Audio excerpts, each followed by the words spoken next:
Вы смотрите новостной выпуск на телеканале «Якутия-24». В студии Валерия Наумова. Здравствуйте. В начале коротко о темах этого утра. Переправа Якутск-Нижний Бестях закрылась. Когда ожидать закрытия по маршруту Жатай-Тихтюр? Шпионский детектив в духе советского вестерна. Накануне состоялся пресс-показ якутского фильма «Холодное золото». Юные рекордсмены, школьники установили мировой рекорд сразу в 2 дисциплинах. Расскажем об этом подробнее.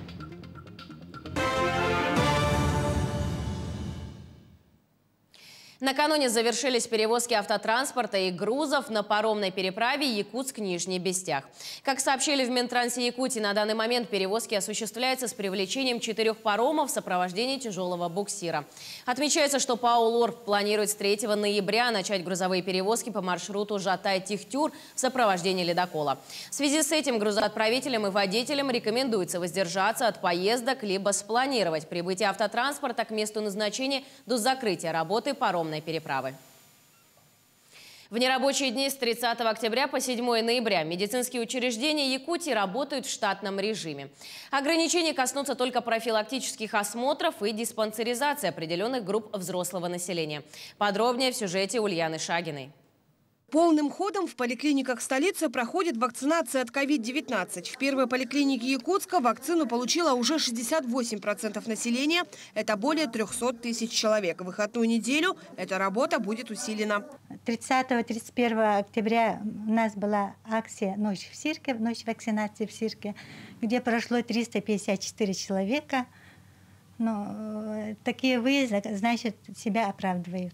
Принимаем и прикрепленных, и улусных всех. И у нас больше проходит, 180 человек иностранных граждан прошло за все время вакцинации. Ограничения в работе в выходную неделю коснутся, к примеру, профилактических осмотров и диспансеризации определенных групп взрослого населения для того, чтобы усилить вакцинальные бригады по всему региону.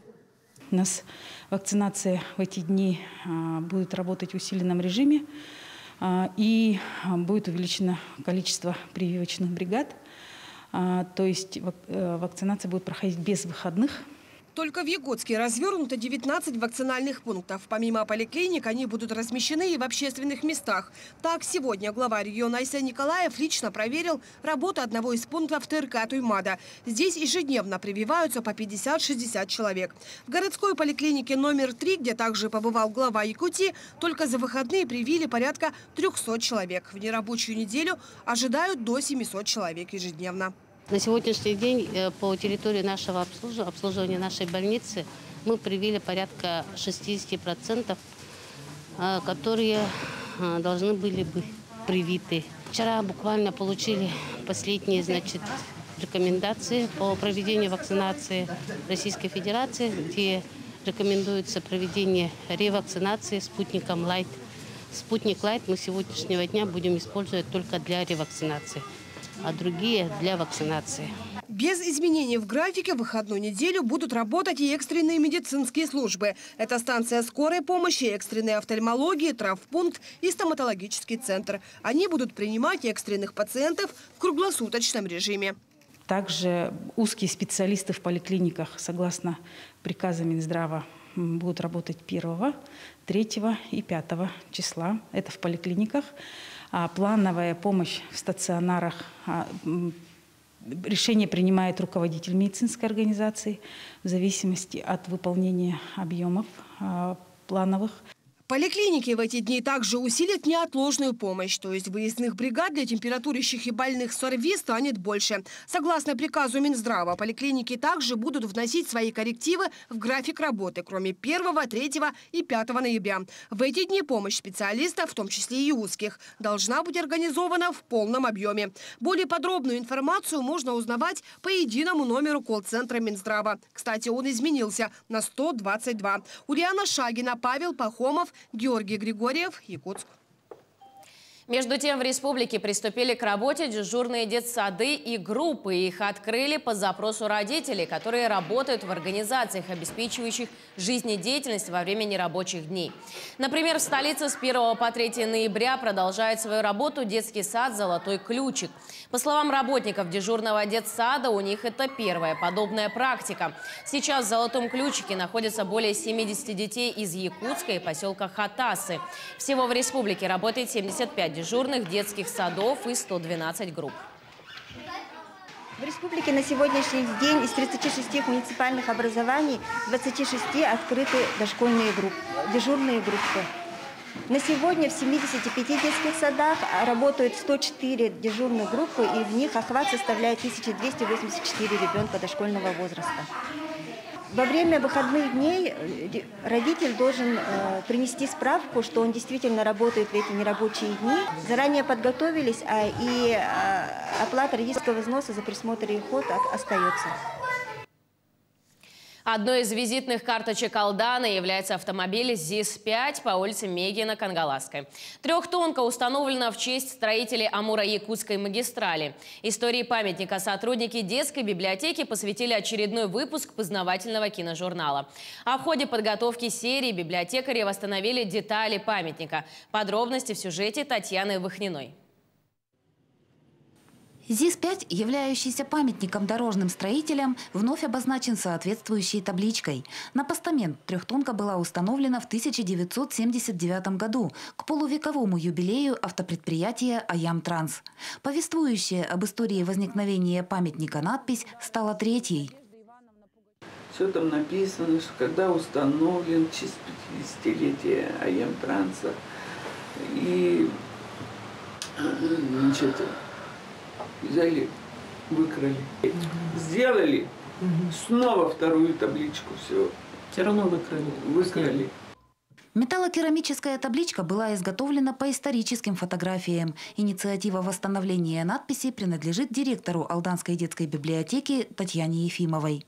Идея зародилась в ходе подготовки очередного выпуска киножурнала «Хочу все знать», посвященного автомобилю ЗИС-5. В короткие сроки по фотографии, предоставленной Пугачевой Надеждой Ивановной, изготовили очень качественный образец. С 9-м выпуском киножурнала «Хочу все знать», который ведет Алданская детская библиотека, юные зрители уже ознакомились. Первые автомобили АМО-3 и ЗИС-5 появились на Южно-Якутской трассе в 1932 году. К полувековому юбилею предприятия из Невера в Алдан прибыла колонна из 8 машин, на которых начинали работать дорожные строители. Во главе колонны шла трехтонка. Ветераны предприятия помнят водителя, управлявшего этим ЗИСом, Шаповалова Василия Архиповича. Он работал на Аяме именно вот на таком автомобиле с 1931 года по 40-й, даже по 41-й, до начала войны. А когда началась война, он на этом автомобиле ушел на фронт. Вот. Он отвоевал, он кавалер 10 боевых наград, он участвовал в взятии Берлина, он остался живой и вернулся назад. И снова пошел в Аям работать. ЗИС-5 словно воплотил в себе как силу и мощь, так и живую искру истории Алданского района. А выпуск киножурнала стал весьма познавательным не только для юных зрителей и их родителей, но и для ведущих. Много узнали интересного, как это все происходило. Я много лет живу в Алдане, но как бы никогда не задумывалась, да, вот откуда этот автомобиль появился. Автомобиль ЗИС-5, олицетворяя дань уважения и почтения строителям Амуро-Якутской магистрали, является одной из визитных карточек города. Восстановление таблички стало символическим подарком к профессиональному празднику работников автомобильного транспорта. Татьяна Вахнина, Георгий Баранов, Алдан. В Якутске состоялся пресс-показ якутского фильма «Холодное золото». Картина кинокомпании «Хики Фильм» при содействии Саха-фильма основана на реальных событиях и повествует об истории отряда НКВД, который идет по следу банды Павлова, грабящей золотые прииски в Алдане в разгар Великой Отечественной войны. Над фильмом работали 3 года, живые декорации якутской зимы, а также кропотливая работа с архивными данными и даже с рассекреченными архивами ФСБ. Все это можно увидеть в новой кинокартине, снятой в совершенно новом жанре для Якутии – шпионском детективе. Премьера фильма состоится 11 ноября во всех якутских кинотеатрах. Мы ее уже представили на Ялтинском международном кинофестивале. Зритель был очень доволен, эксперты, потому что они оценили уровень технический этой картины, звук, там, картинку и так далее. То есть я поэтому очень благодарна своей команде, которая работала, не покладая рук, в очень тяжелых условиях. Этот фильм. Мы делили ее на 2 части, из-за пандемии вынуждены были остановиться. Было такое. То есть были даже вопросы, что проект не получится, были такие страхи. Но взяв, скажем так, волю в кулак, второй блок мы отсняли уже в ноябре 2020 года. Было очень холодно, физически было трудно работать. Но мы сделали, скажем, такой вот серьезный труд. Даже героизм своего рода был. 11 ноября у нас запланирована премьера. Я очень хочу, чтобы пришел якутский зритель. В завершении выпуска новости спорта. Мировые рекорды сразу в 2 дисциплинах установили юные рекордсмены из Ингушетии. Оба являются членами спортивного клуба «Чингис», который находится в одном из самых крупных городов Ингушетии. Более подробно расскажем далее. 9-летний Ибрагим Льянов отжался 11 111 раз, а 11-летний Абдул-Рахим Гитагазов простоял в планке 11 часов и 11 минут. Так школьники установили мировые рекорды сразу в 2 спортивных дисциплинах. Отец Ибрагима поделился, что сын взял пример со своего старшего брата. Его старший брат отжимался, в вольную борьбу ходил. Он, смотря на него, влюбился и так баловался. Хотел тоже физику прибрать, тоже вольную борьбу пойти. И так потихоньку отжимался. И когда этот парень с Чечни рекорд поставил, он дяде своему говорит: я перебью его рекорд.